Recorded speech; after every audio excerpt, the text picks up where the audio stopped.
Welcome to the pleasant town of Barchester. Here the Reverend Septimus Harding has resided for many years.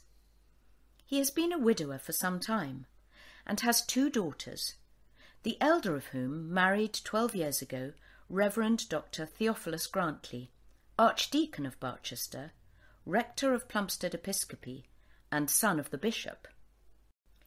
10 years ago Mr. Harding became precentor of the cathedral, and as was customary alongside that position, became warden of Hiram's Hospital.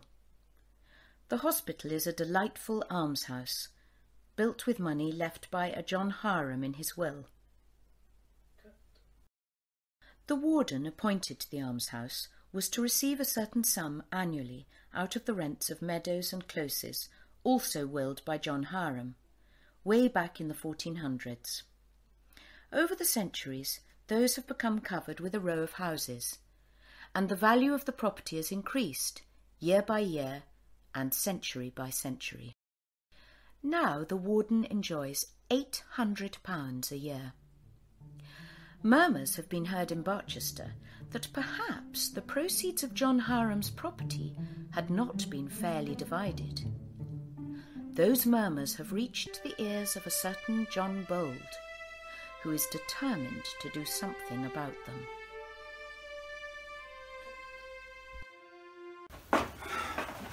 My dear, look at that John Bold at your father's again today.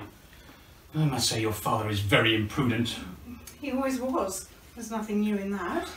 No, my dear, there's nothing new, I know that. But at the present, such imprudence is... I tell you, if he does not take care what he's about, John Bold will be off with Eleanor. Oh, good heavens. I do not like John Bold. He is a great deal too conceited for my liking. But then Eleanor does, and it would be the best thing in the world if they were to be married. Bold wouldn't bother about Hiram's Hospital if he were Papa's son-in-law. Oh, good heavens.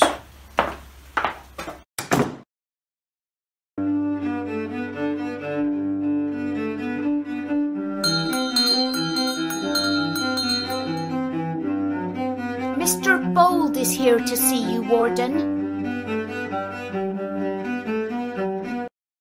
It is a pleasure to see you. I always say that an evening call is worth 10 in the morning. Real social talk never begins till after dinner. That's why I like to dine early, so as to get as much as I can of it. Quite true, Mr. Harding. But I fear I owe you much apology. For it is on business that I have called just now. I wish to speak to you about Hiram's Hospital. Well, anything I can tell you, I should be most happy. It's about the accounts. But my dear fellow, all I know is that they pay me £800 a year. Go to Chadwick, he knows all about the accounts. I have the greatest regard for you, Mr. Harding. The truest respect. The most sincere... Thank you, Mr. Bold, I'm much obliged. But never mind that. I'm as likely to be in the wrong as another man. Quite as likely. I fear that there is reason to think that John Hiram's will is not being carried out to the letter, Mr. Harding. And I have been asked to see into it. Very well. I've no objection on earth. And now we need not say another word about it. Only one more word, Mr. Harding. Chadwick has referred me to Cox and Cummins, and I think it my duty to apply to them for some statement about the hospital. In what I do, I may appear to be interfering, and I hope you will forgive me for doing so. Mr. Bold, if you act justly, say nothing in this matter but the truth, and use no unfair weapons in carrying out your purpose, I shall have nothing to forgive. Pray do what you consider to be your duty. I can give you no assistance, neither will I offer you any obstacle. Oh, here comes Eleanor. We're going for tea. Huh? Oh, good day, sir. Eleanor?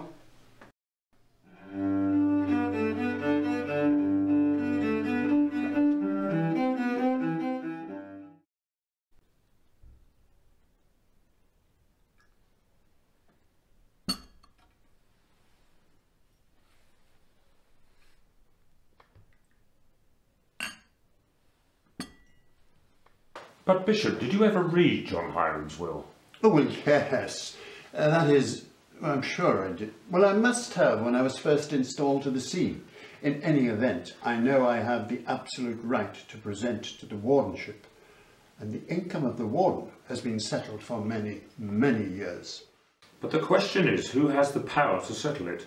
If, as this young man says, the will provides that the proceeds of the property are to be divided into shares, who has the power to alter those provisions? I suppose they alter themselves over the years. I really do think you should speak to Dr. Grantly. He will put you right on these matters. Yes, Dr. Grantly is the man. But, Bishop, suppose that I cannot bring myself to agree with Dr. Grantly. Suppose that I find that, after inquiry, the young man is right and that I am wrong. Does this pestilent intruder have any friends in Barchester? By which I assume you are referring to John Bold. Truth to tell, he is very intimate at my own house, Bishop. Indeed, I like Mr. Bold much personally, and to be frank, well, that is to say, I have sometimes thought it not improbable that he would be my second son-in-law. Good heavens, I mean to say, Bold and Eleanor. I did not say that there is any engagement between them. Had there been, Eleanor would have told me. I see, though, that they are fond of each other. But Mr. Harding, how are you to oppose him if he is your son-in-law? I don't mean to oppose him. It is he that opposes me. If anything is to be done in defence, I suppose Chadwick... Oh, the Archdeacon will see to that. Were the young man twice his brother-in-law, the Archdeacon will never be deterred from doing what he feels to be right. Dr. Grantly and John Bold are not yet brothers. In all probability, they never will be. I would ask, in any case, that Eleanor's name is not mentioned in any discussion with your son, the Archdeacon, regarding the hospital. Yes, of course. Thank you. Now, I must go back to my duties.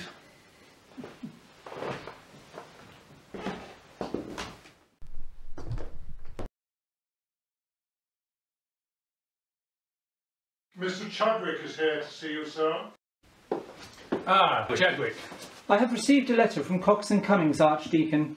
They have not as yet received a notice from Bold, or the bedesmen, or any of their representatives. They suggest that should any proceeding really be undertaken by the bedesmen, it would be expedient to consult with the Queen's Counsel, Sir Abraham Finlay Smythe. I quite agree with him. Perfectly correct. Finlay Smythe is no doubt the best man. A thorough churchman, a sound conservative. Yes, indeed. In every respect, the best man we could get. He's in the house too, which is a great thing. Indeed, sir.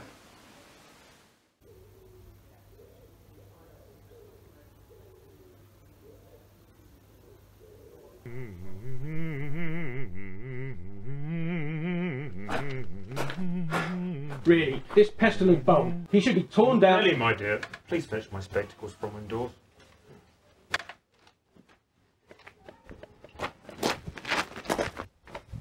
We must be doing something soon, you know.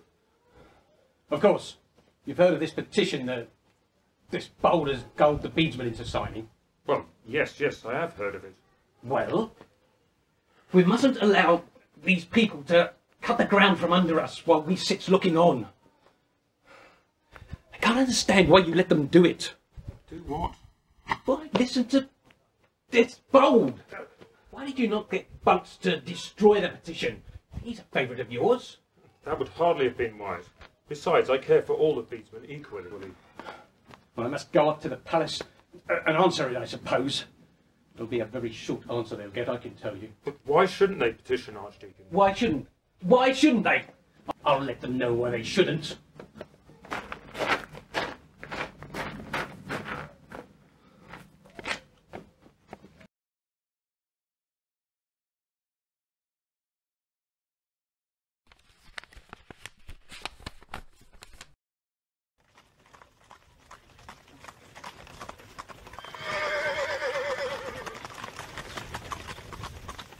I have received an invitation from Eleanor Harding to an evening party next week. And I have received an invitation to the same meeting from Mr. Harding. How odd that they should send two notes. If Mr. Harding becomes fashionable, the world is going to change. I suppose we must send separate answers and both say that we should be very happy You'll to... go, of course, Mary. I fear I cannot go to Mr. Harding's house as a friend anymore, just at present. Oh, John, why not? Ah, you've quarrelled with Eleanor. No, indeed, I've no quarrel with her. As yet. I've taken up the cause of the 12 old men of Hiram's Hospital. And of course, that brings me into contact with Mr. Harding. I may have to oppose him. Perhaps injure him. What is it you mean to do for the old men? Well, it's a long story. John Hiram made a will and left his property in charity to certain poor old men. And the proceeds, instead of going to the benefit of those men, go chiefly into the pocket of the warden and the bishop's steward. And you mean to take away Mr. Harding's share of it?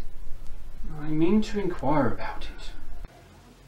I mean to see if I can that justice be done to the poor of Barchester. I mean, in short, to put the matter right. And Eleanor, John? Eleanor? That is, Miss Harding. If she thinks fit, that is, if her father, or indeed Jill, or indeed if they find it a necessity. Still, there is no necessity now to talk about Eleanor Harding. Oh, John, dear John, pray think better of this. Better of what? Of this about the hospital. Nothing can call upon you. No duty can require you to set yourself against your oldest, your best friend. Oh, John, think of Eleanor. You'll break her heart, and your own. Pray for my sake, John. Give it up. You know how fond you are of Mr. Harding. Pray give it up. You'll make yourself and her father miserable for a dream of justice. You will never make those 12 men happier than they are now. I cannot give it up. Besides, it has gone beyond this close. A petition has been presented to the bishop. That petition has also been sent by Finney to the London newspapers. And that was not my choice. But there it is. The thing is done now. Towers of the Jupiter is on the case. He believes it is a just case and will pursue it. He is hardly going to be impressed now if I drop it because of my friendship with Mr. Harding. And certainly not because of my respect for his younger daughter. You don't understand, my dear girl. I do understand, John. I know well that no duty can require you to do this mad, this suicidal thing. I know that you love Eleanor Harding with all your heart. And I tell you now that she loves you as well. Do not break with them while your mind is in doubt. My mind is not in doubt. I could never forgive myself if I were to give way now because Eleanor Harding is beautiful. I do love her. But for her sake, I cannot go back on this thing which I now commence.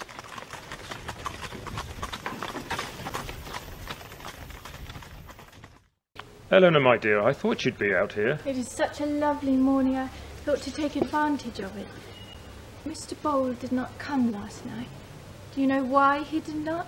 Well, Eleanor, I could guess, but it is no use guessing at such things, my dear. Oh, Papa, do tell me. What's he going to do and what's it all about? Tell me, Nelly, do you like Mr. Bold much? Oh, I like him, Papa. Yes, Nelly, do you like him? Why shouldn't you like him? But that's a poor word. Do you love him? Come, my love, let us make a clean break of it. Do you tell me what concerns yourself, and I will tell you what concerns me and the hospital. Ah.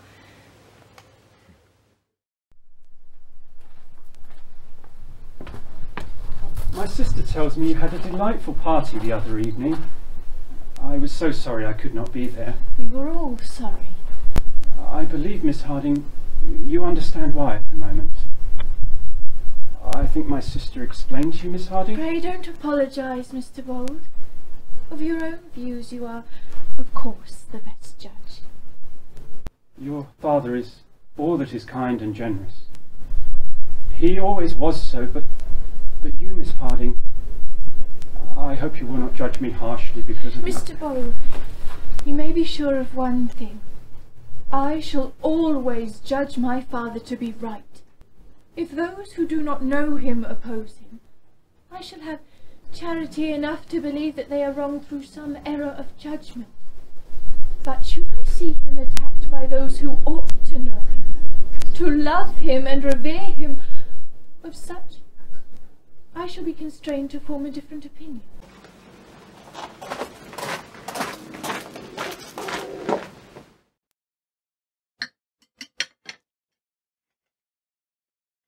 Dear heavens! It's preposterous! Have you seen the calumny that Jupiter has had the temerity to publish?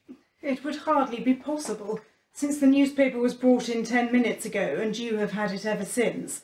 Perhaps you can tell me what has made you so agitated? I will tell you that directly.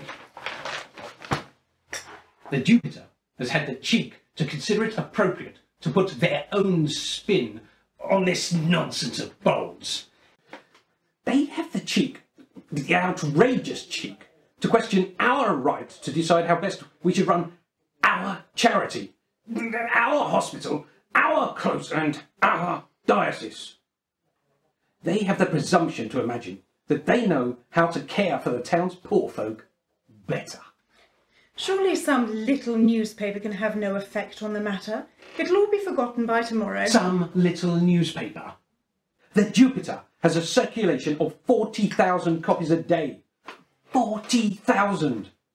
And I have read that each copy is seen by upwards of 5 persons at the least. 200,000 readers reading about our hospital. Of course, the article is given as the voice of the Jupiter. But this will be the work of that no-good hack, Tom Towers. It is your own fault, Archdeacon. I told you from the beginning how it would end, and Papa has no one to thank but you. Good gracious, my dear, how can you say so? I am doing my very best. I wish you had never done so much. If you'd allowed John Bold to come and go there as he and Papa liked, he and Eleanor would have been married by this time, and we should not have heard one word about the whole affair. But, my dear... Oh, it is all very well, Archdeacon, but this is all because you didn't like John Bold for a brother-in-law. How is she ever to do better? Papa hasn't got a shilling, and though Eleanor is well enough, she is not at all a taking style of beauty. I'm sure I don't know how she's to marry better than John Bold, or as well, indeed. But, my dear, Sir Abraham Finley Smythe... Sir Abraham. I have visits to make.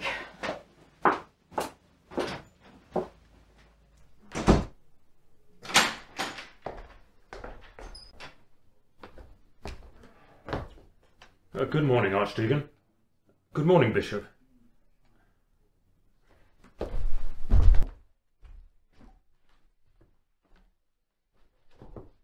Sir Abraham's opinion has come at last. So I understand. It is quite favourable. I am so glad. Yes. Sir Abraham's opinion is that they haven't a leg to stand upon. But as how, Archdeacon? Well, in the first place... But you are no lawyer, Warden, and I doubt that you would understand it. The gist of the matter is this. Under Hiram's will, 2 paid guardians have been selected for the hospital. 2 paid servants, one to look after the men, and the other to look after the money. You and Chadwick are these 2 servants, and whether either of you be paid too much or too little, it is clear as daylight that no one can fall foul of either of you for receiving an allotted stipend. That does seem clear. Quite clear and very satisfactory. Clearly, the pay to be given to the 2 must depend on the rate of pay for such services according to their market. and only those who manage the hospital must be the judges of this. And who does manage the hospital? Oh, let them find that out. That's another question. The action is against you and Chadwick, and that is your defence. And a perfect and fine defence it is. Now that, I think, very satisfactory. But according to that, I might as well have 1,600 a year as 8, if the managers choose to allot it to me. And as I am one of the managers, that can hardly be a fair arrangement. Oh, well, that's nothing to the question. The question is whether this intruding fellow is to interfere in an arrangement which everyone knows is essentially just and serviceable to the church. Did you see the opinion, Archdeacon? My dear Warden, what I have seen contains exactly the decision which I have just outlined to you. And that, to my mind, is extremely satisfactory. Extremely satisfactory indeed. I should like to see the opinion. That is a copy of it. Of course, it is essential that the purport of it should not be known. Why should it not be known?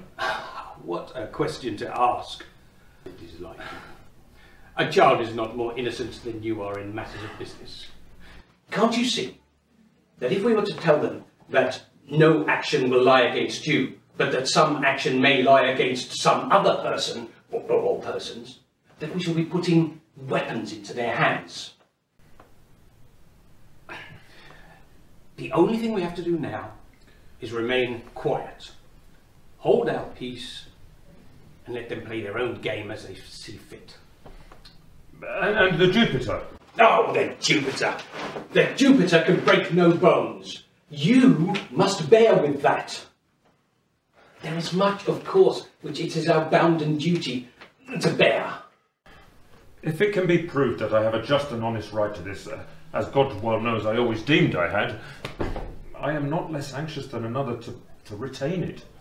But I cannot do it at such a cost as this. I cannot bear this. Could you tell me to do so? Could you tell me to sit here at ease, indifferent and satisfied, while such things as these are said loudly of me in the world? No, no. You shall be asked to do nothing that is painful. Theophilus, don't advise him. Pray, don't advise the warden to do anything which is painful. Why, my lord, there are two ways of giving advice. There is advice that is good for the present day, and there is advice that is good for days to come.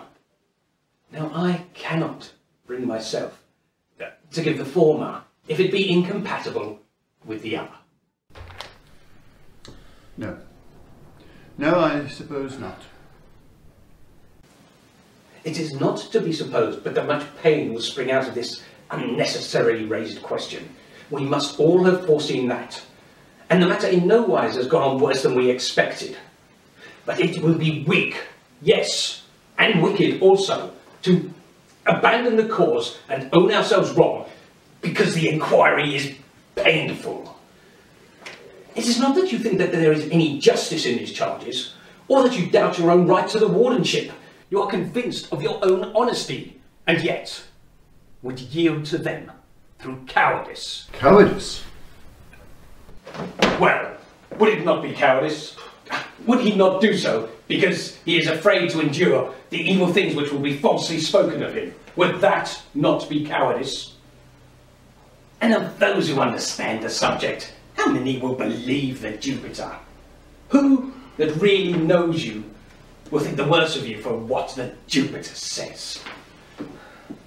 I will say nothing of your own comfort, but I do say that you will not be justified in throwing up, in a fit of passion, the only maintenance that Eleanor has. Oh.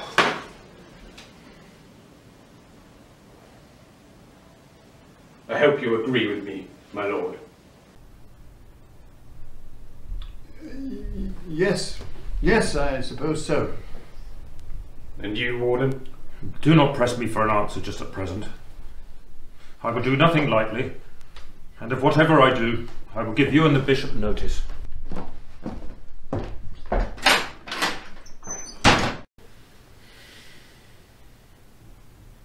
Papa, won't you tell me what it is?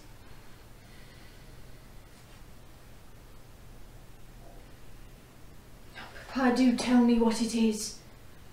I know it's about the hospital and what the cruel newspaper has said, but if there be such a cause for sorrow, let us be sorrowful together. My own child, why should you be unhappy before it is necessary?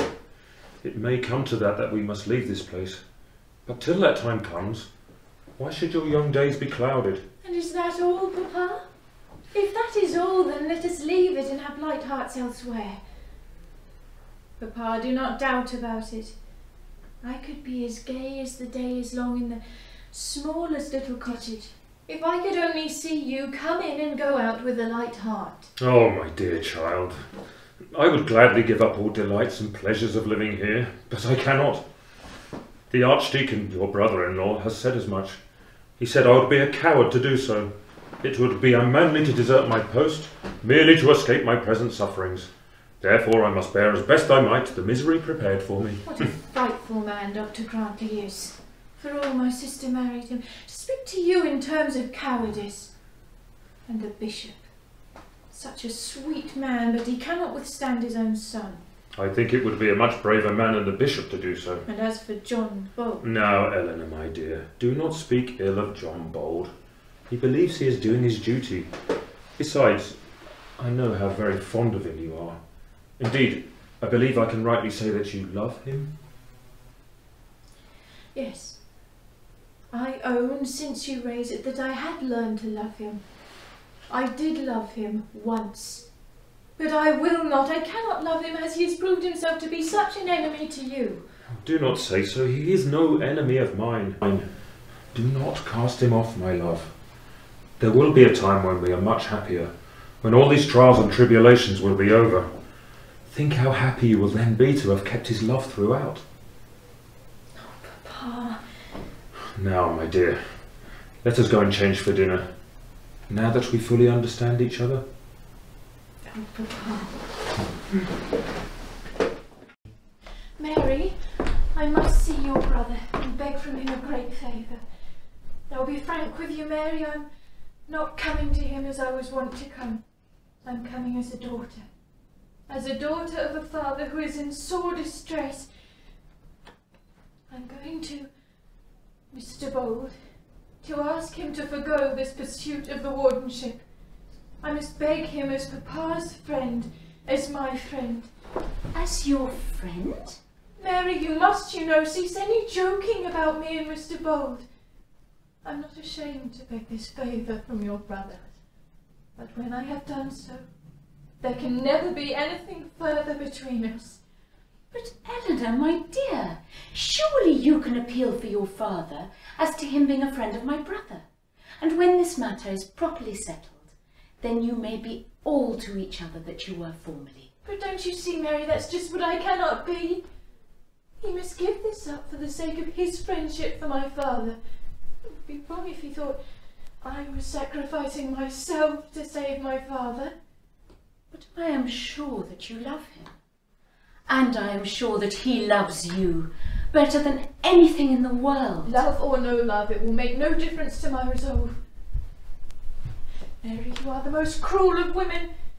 You must swear not to reveal this conversation to anyone. Please promise, Mary. Very well. I do not believe that you will be able to hold from revealing your own feelings in due time. So I will be silent on the matter. I will go and fetch him.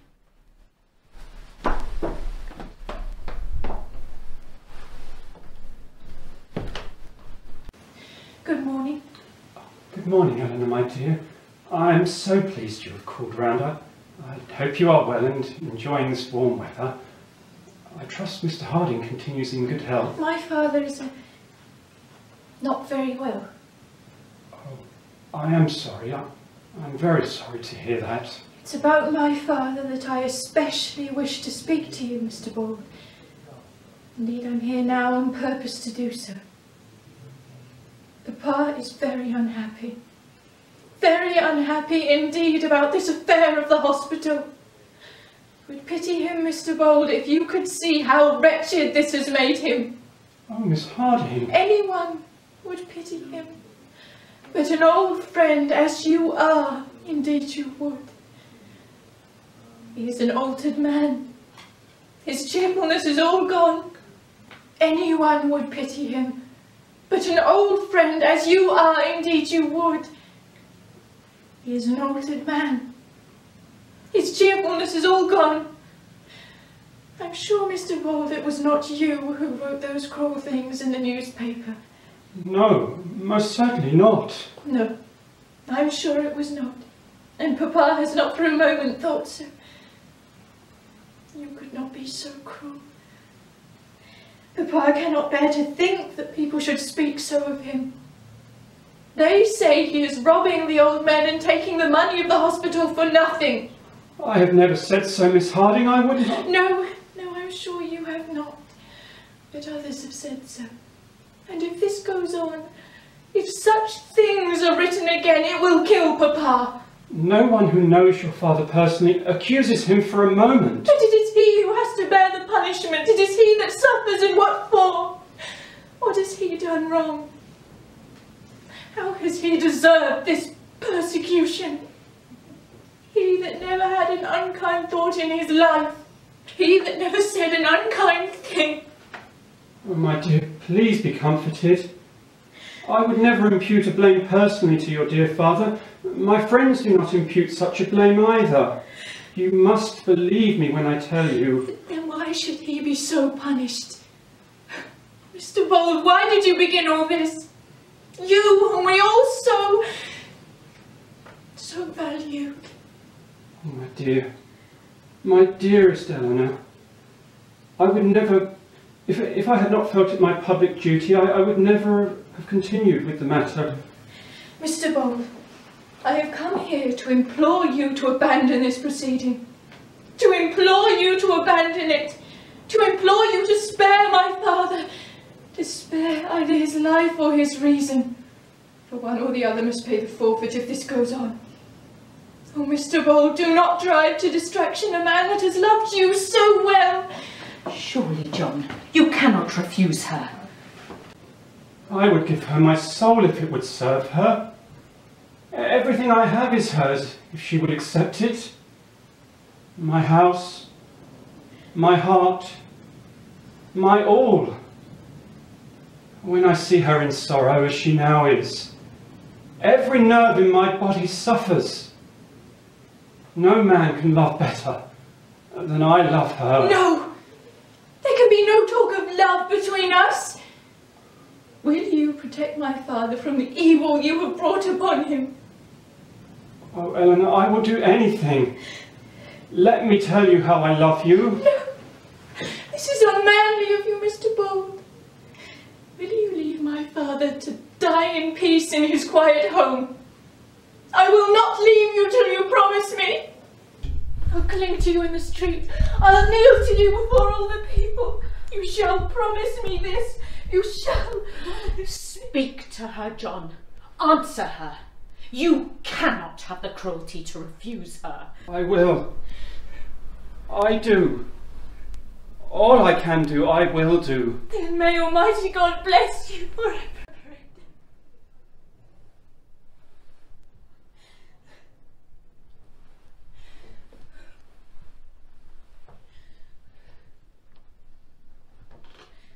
Eleanor, you must understand that I will do all I can do to put an end to the proceedings. Yes, and bless you for it. But you must also understand that whilst I may have commenced the proceedings, it has been taken on by others.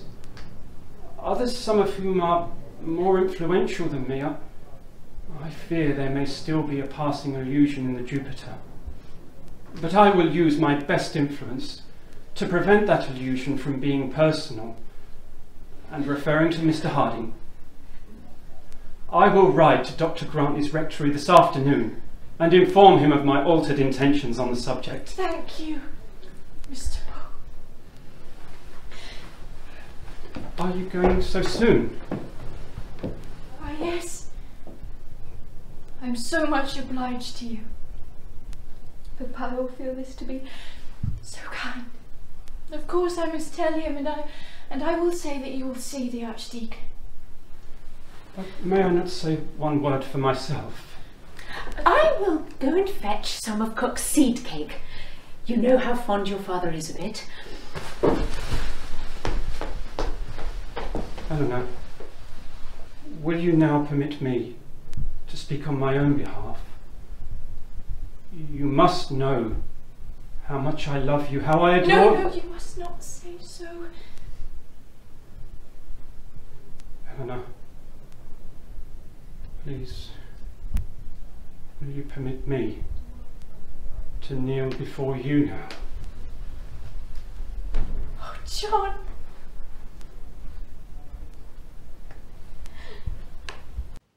Father? I am going to London, my dear. London, Papa? Yes, my dear, to London. I will have this matter settled some way. There are some things, Eleanor, which I cannot bear. Oh, Papa, what is it? Oh, come. Come back into the house. I've had such good news for you, and now you make me fear I'm too late. I've just this moment been with John Bold, and he assures me that the case is to be abandoned. Mr. Bold can act as he thinks proper, my love. If Mr. Bold has been wrong, of course he will discontinue what he is doing. But that cannot change my purpose. Oh, I thought you would have been so happy. Mr. Bold can act as he thinks proper, my love. If Mr. Bold thinks he has been wrong, of course he will discontinue what he is doing. But that cannot change my purpose. Papa, I thought you'd have been so happy. I thought all would have been right now. Mr. Bold has set great people to work. So great that I doubt whether they are now in his control. You have not seen today's edition of the Jupiter, I presume? Oh, no, Father. You know I refused to read that nonsense since it started printing such unfair things about you. Yes, well, it continues to print such things about me. Whether unfair or not, I cannot say. Papa, dear Papa. Mr. Bold can't have those things unwritten. Mr. Bold can't say that that can't be read by every clergyman at Oxford. Nay, by every gentleman in the land. But, Papa, I really... And I tell you what, my dear. Mr. Bold cannot dispute the truth in every word of those articles. Nor can I. Nor can I, Eleanor. That's the worst of all. I have thought much of all this since we were together last night. I have thought much of what the Archdeacon has said, and of what this paper says. And I do believe I have no right to be here. No right to be warden of the hospital, Papa? No right to be warden with 800 a year. No right to be warden with such a house. No right to spend in luxury money that was intended for charity. Mr. Bold may do as he pleases about the suit, but I hope he will not abandon it for my sake. They will not put forward this plea on my behalf. I will go up to London to see these lawyers myself, and if no better excuse can be found for me than that, I and the hospital will part. But the Archdeacon, Papa? Will the Archdeacon go with you? I intend to be in London before the Archdeacon is aware. That is why I'm leaving now. But, Father, cannot you leave your departure for London until the morning? If you catch an early train, you can still be there before Dr. Grantly finds out. Well, yes, I suppose so. If you think it wise. I do indeed. And I will help you pack, for I'm sure you will not have managed that well. And, Papa? Yes, my dear?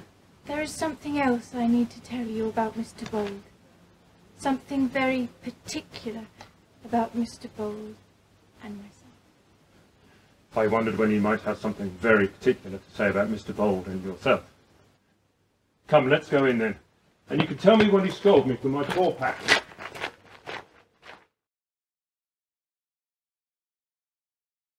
Mr. Bold to see you, sir. Yes, show him in. I hope you'll forgive my calling, Dr. Grantly. Certainly, certainly. I can assure you, no apology is necessary from Mr. Bold. Only let me know what I can do for him. So, Mr. Bold, what can I do for you? Sir, I have considered the matter of the case against the hospital, and in particular, how the matter impinges on my good friend Mr. Harding. As I say, I have considered the matter, and I realise that there are those who, because of my actions, are receiving blame, where none should rest. That is to say, in short, I am no longer going to pursue the case. And so, Mr. Bold, I'm to understand that you are desirous of abandoning this attack upon Mr. Harding. Dr. Grantly, there has been no attack, and I assure you. Well, we won't quarrel about words. I should call it an attack.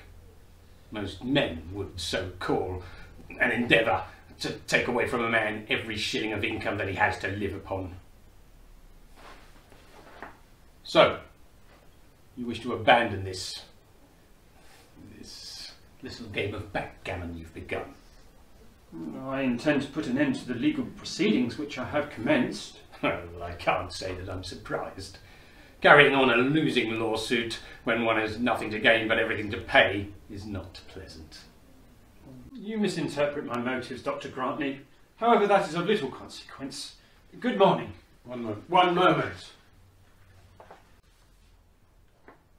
I don't exactly appreciate the taste which induced you to make any personal communication to me on the subject. You'll excuse me if I ask you to hear my reply to your communication. You are going to abandon this lawsuit. Yes, Dr. Grantly, I am. Having somewhat ostentatiously declared that it was your duty to protect those poor old fools whom you've humbugged there at the hospital, you find that the gain now costs more than it's worth, and so you make up your mind to have done with it. A prudent resolution, Mr. Bold. Has it struck you that we may not now choose to give over? Are you aware, sir, what will be the probable cost of securing the services of the Attorney General? Not in the least, Dr. Grantly. No, I dare say not, sir. When you recklessly put this affair into the hands of your friend Mr. Finney, you were indifferent as to the cost and suffering such a proceeding might entail on others. Are you aware, sir, that these crushing costs must now come out of your own pocket? Any demand of such a nature which Mr. Harding's lawyer may have to make will doubtless be made to my lawyer. Mr. Harding's lawyer and my lawyer. Did you come here merely to refer me to the lawyers? And now, sir, I will tell you what my opinion is. My opinion is that we shall not allow you to withdraw this matter from the courts. You can do as you please, Dr. Grantly. Good morning. Hear me out, sir. I have here the last opinion given on this matter by Sir Abraham Finlay Smythe. I dare say that you have heard of this already. I dare say it has something to do with your visit here today. I know nothing whatsoever of Sir Abraham Finlay Smythe or his opinion. Be that as it may, here it is. He declares that you have not a leg to stand upon, that Mr. Harding is as safe in his hospital as I am here in my rectory. And you expect me to make you a low bow for your kind offer to release Mr. Harding from the toils of your net. Sir, your net is not strong enough to hold him. Sir, your net fell to pieces, and you knew that well enough before I told you. And now, sir, I will wish you a good morning, for I am busy. I came here, Dr. Grantly, with the warmest, kindest feelings, and they have been most grossly outraged by your treatment. Of course they have. Of course they have. I have not chosen to see my father-in-law ruined. What an outrage that has been to your feelings. Good day, Mr. Bold. You can see yourself out.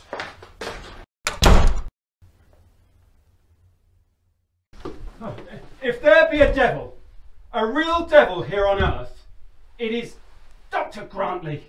But where are you going? To London, to speak to Towers of the Jupiter, to try and put a stop to these articles on Hiram's hospital.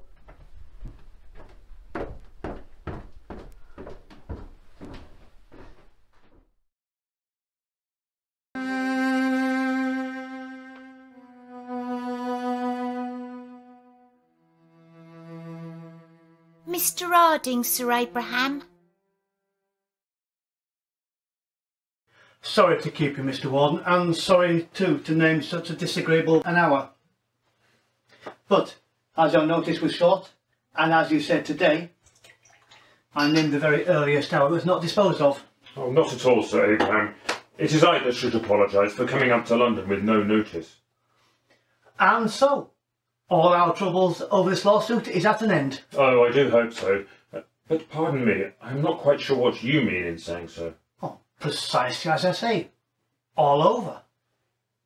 Don't you know their attorneys have notified us they've withdrawn the suit? Indeed. I know nothing of this. I had heard in a roundabout sort of way that such an intention had been talked of. But, Sir Abraham, my trouble over this matter is not, I fear, at an end. I thought I might venture to seek your advice. Of course.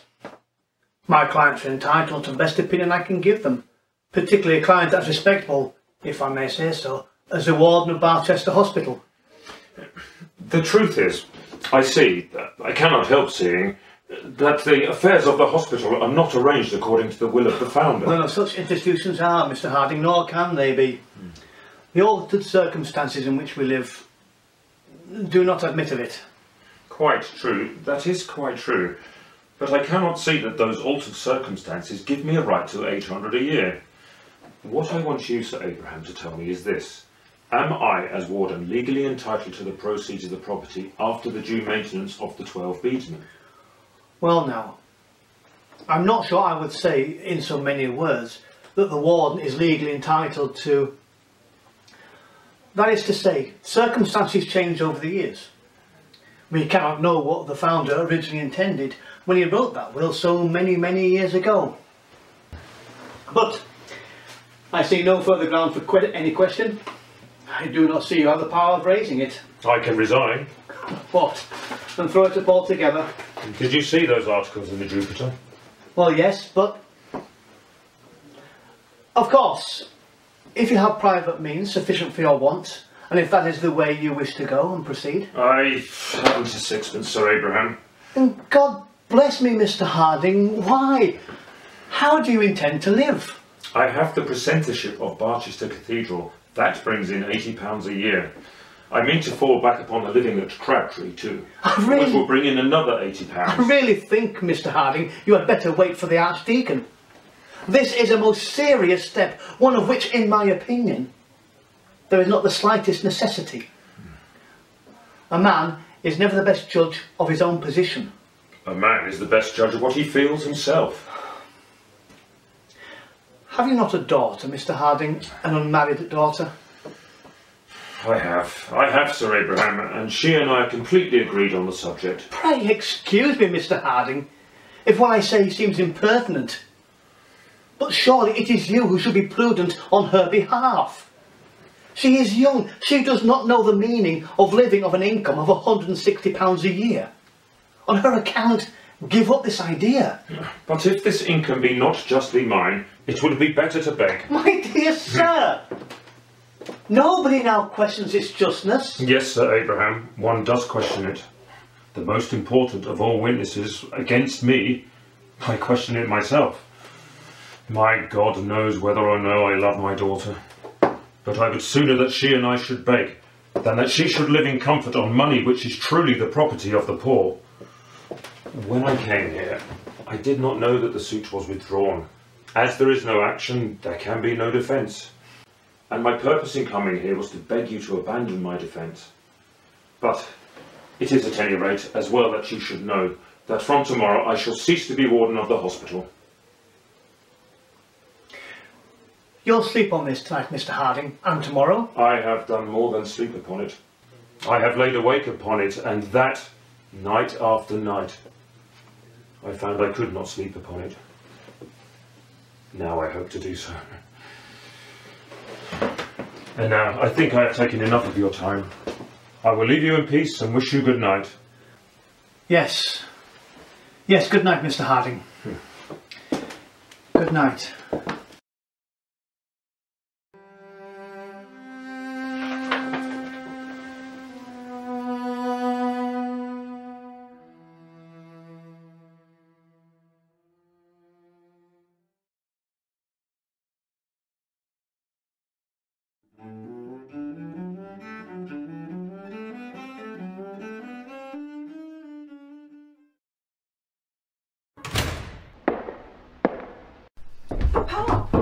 you are never coming back. It's 12 o'clock. Yes, my dear. The Attorney General named 10 for my meeting. To be sure, 10 is late. But what could I do? Great men will have their own way. I see you've also come to London. And up as late? And you have absolutely been with the Attorney General. Indeed I have. Oh, good heavens, how unfortunate. Did you not know that it is not customary for clients to go direct to their counsel? Isn't it? But, Papa, what did you say to Sir Abraham? I asked him, my dear, to explain John Hiram's will to me. He couldn't explain it in the only way which would have satisfied me, and so I resigned the wardenship. Resigned it? Good heavens. At least I told Sir Abraham that I would resign. And of course, I must now do so. Not at all. Nothing that you can say in such a way to your own counsel can be in any way binding on you. I'm sure Sir Abraham must have advised you to consult your friends. Well, yes, he did. Well then, your threat of resignation amounts to nothing, and we are just where we were before. I think I'll go to bed. At any rate, you promise me to take no further step without consultation. Such a declaration as that you made to Sir Abraham means nothing. Come, Warden, promise me this. Promise us this. I'm sure Susan will not ask me to break my word, or to do what I know to be wrong. Oh, but Papa, it would be madness in you to throw up your preferment. What are you to live on? God that feeds the young ravens will take care of me also. Oh. Pish! If the ravens persisted in refusing the food prepared for them, they wouldn't be fed. I will have the living of Crabtree. £80 a year. And the precentorship? It goes with the wardenship. My dear Warden, this is all nonsense. £80 or 160. It makes very little difference. You can't live on it. You can't ruin Eleanor's prospects forever. Do think of Eleanor, Papa. I do think of her. And you will not do this rash thing. It can never be rash to do right. I shall certainly resign this wardenship. Such absurdity is enough to provoke Job. Your father is like a child. £800 a year. And to throw that up because some scoundrel writes an article in a newspaper. Well, I have done my duty. If he chooses to ruin his child, I cannot help it. Good night, my dear. Good night.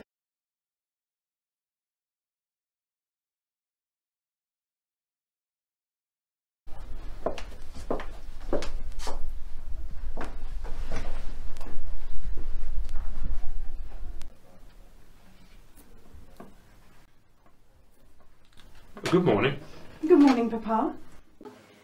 Are you going to write to someone, Papa? I'm going to write my resignation to the bishop. Oh, pray put it off until our return.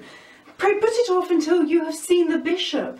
For my sake, for Eleanor. It is for your sake and for Eleanor's that I do this. I hope at least that my children may never have to be ashamed of their father. Oh, how can you talk of shame, Papa?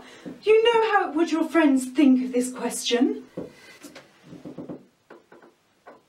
You won't refuse me this one request.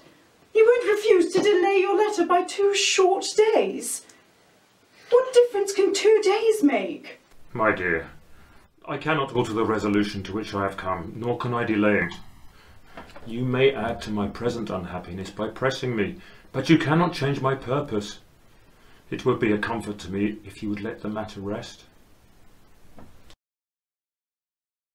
My Lord Bishop, it is with the greatest pain that I feel myself constrained to resign into your Lordship's hands the wardenship of the Hospital of Barchester, which you so kindly conferred upon me now over 10 years since. I need not explain the circumstances which...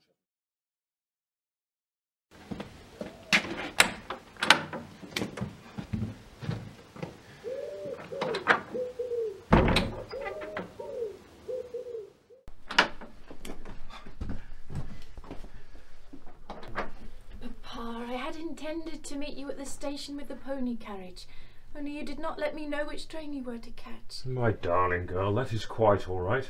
Young Harold, the Dean's nephew, was by chance on the same train as me. He very kindly gave me a seat in his carriage.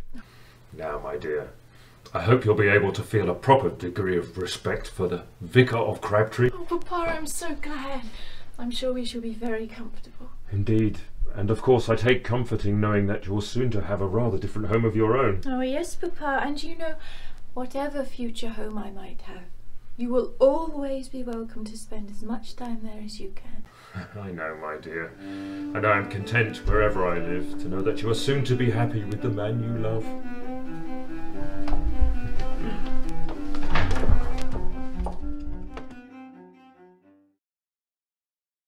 And so our tale is done. Mr. Harding has not moved far from his old home. He now has lodgings in the High Street. 3 months after becoming settled there, Eleanor became Mrs. Bold, and of course removed to her husband's house. As for the Archdeacon, perhaps we have been a little unfair on him. After all, we have had to deal with his foibles. Dr. Grantly is a gentleman and a man of conscience.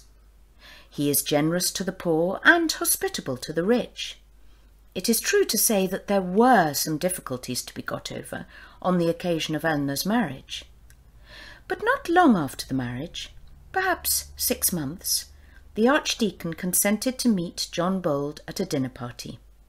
Since that time, they have become almost friends. And what of our dear friend, Mr. Harding? He is not an unhappy man. He keeps his lodgings, but is not there often. His time is spent chiefly at his daughter's house. When not with the Bolds, he can invariably be found dining with his friend the bishop at the episcopal palace. It has taken some time before the people of Barchester have forgotten to call Mr. Harding by his long, well-known name. It had become so customary to say Mr. Warden that it was not easily dropped. No, not Warden now, only Precentor.